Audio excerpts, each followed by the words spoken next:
Hello and welcome. I'm Vrograg, your news anchor orc, and this is Turtle WoW news and information with Vrograg.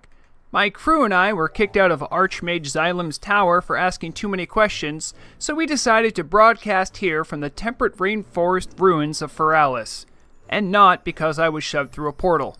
Today, I'll be covering all the news that's fit to print from this last week and checking out all this week's changelog for May 9th, 2023. There's a lot to cover, so let's get right to it. We're going to start with perhaps the biggest news this last week, and it has to do with something called Eco. To some, Ecos are a cute little bonus you can get after doing the Cache of Mau-Ari quest from Witch Doctor Mau-Ari in Winterspring. But to the Turtle WoW raiding community, Ecos are an essential tool for buffing to take down big bosses. In Vanilla and Classic WoW, having the Cache of Mau-Ari would allow anyone to pick up Eco if they bested the right mob. Even when grouped, anyone in the group would be able to pick up the Eco if it dropped. The Ecos could then be turned in as part of a repeatable quest to the Witch Doctor, and in return, she would bestow powerful buff items called Jujus. As you can see, these Jujus would be useful at anyone's hands.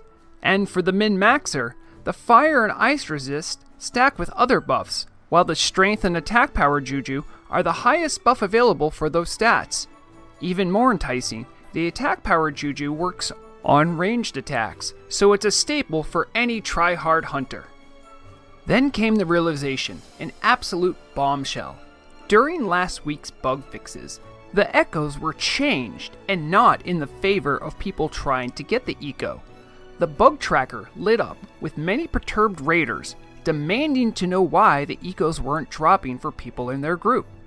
The dev team was swift to explain themselves, stating that the risk to the economy with 40-man raid teams farming certain ecos was not good for the long-term health of the server, and that they mistakenly left it off the changelog. The response from the community was pretty negative to say the least. Complaints ranging from, "It'll be too hard to farm," and "No one was doing 40-man raids to farm for gold," and even, "This doesn't encourage players to play with each other." Reverberations spread throughout the Turtle WoW community, but mostly in the progression PvE guilds, who no doubt would be hit hardest by this decision. However, there was one remaining beacon of hope for the ecoless raiders. Jamie replied on the GitHub, stating that the intended change was to push up the drop rate, which, according to the changelog now, are up to 60% from 15%. This was seemingly the best way to account for the loss of group drops. Furthermore, he said other proposed changes, like making the ecos bind on pickup, would fix the problem. However, it would cause other issues with the client, so that potential solution is on hold for now. Will the change go through smoothly? Has the war on gold sellers gone too far? Let us know. We'll be sure to follow this story in the coming weeks. In late-breaking news, there was a community post by Torta hours before the weekly bug fix. The announcement was for a new challenge mode for the many adventurers in Azeroth, known as Vagrant's Endeavor. The challenge, it seems, will press leveling characters to undergo their ascent to level 60. Many have tried the hardcore challenge, and if gravestones are to be believed, many have failed. This challenge, however, doesn't seem to prevent a character from respawning after death, only completely gimping them by preventing them from using even the weakest of uncommon loot they find. As with any challenge on the server, there is a prize. Tortoise stated that those who achieve level 60 will be freed from their restrictions with gear, gain a shiny new title referred to as the Wanderer, and lastly, get a bank mule to help them lug around their useless gear they have accrued. We may be waiting a while for this challenge to come out officially. The post stated that it is part of the ongoing work for patch 1.16.6, but Torta has invited community members to come forward and give input on the proposed challenge mode. If you're hoping for a challenge now rather than later, fear not, because this week's changelog included a new challenge of sorts. The new title Seeker of Knowledge is unlockable for any character that completes 2,700 quests. questing enjoyers all over the server are already gearing up and filling back up their quest log. Is the Vagrant's endeavor worth the hype? Will anyone be driven enough to do 2,700 quests just for bragging rights? This orc is certainly excited for the many new ways to play and explore coming out. This week's changelog was over 400 words long, and it would be nearly impossible for me to cover all of them. So instead of getting lost in the weeds of another tangential story about a purple tall strider, we're going to enter the lightning round to point out some of the bigger stories and cover them as quickly as I can. So you, dear viewer, are not left ignorant before your next foray into Azeroth. Pets will no longer chase stealth players when they are invisible. Seems pretty self-explanatory, but believe it or not, that was long ago considered an intended mechanic to vanilla, but later got fixed during the Burning Crusade expansion. It seems the devs agreed to fix this small detail. Rogues everywhere can vanish without worry. Fire Shield is now removed from players upon entering instances. This one is a little quirky.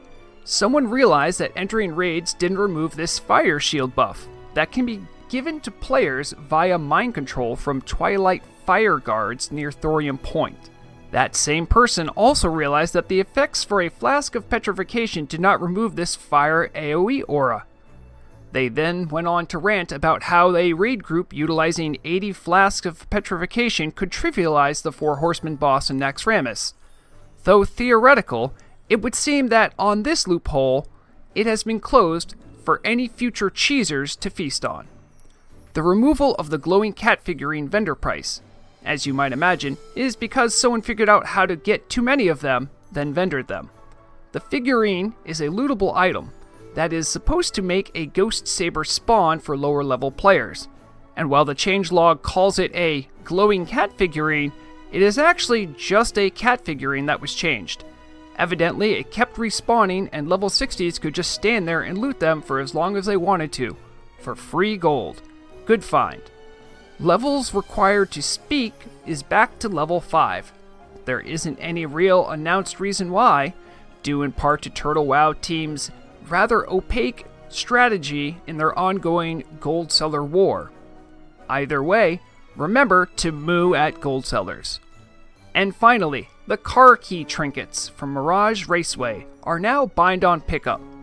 These are trinkets that add 3% mount speed and were targeted by people trying to make gold to sell to richer characters in cities.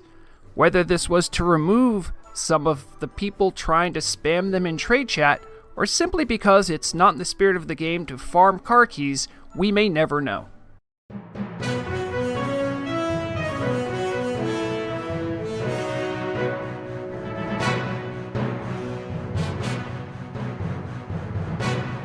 Well, I'm afraid that's all the Turtle WoW news for now.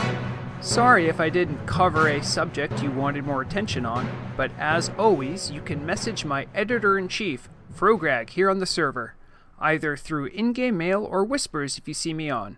Of course, I check the video comments, so feel free to give this intrepid reporter any hot news tips down there too. I hope you've all enjoyed the program and appreciate the steady increase in production value. I'm starting to get the hang of this. That will about do it for this week. I wish you well on your journey in Turtle WoW, and I've been Vrograg. Remember, knowledge is the deadliest weapon.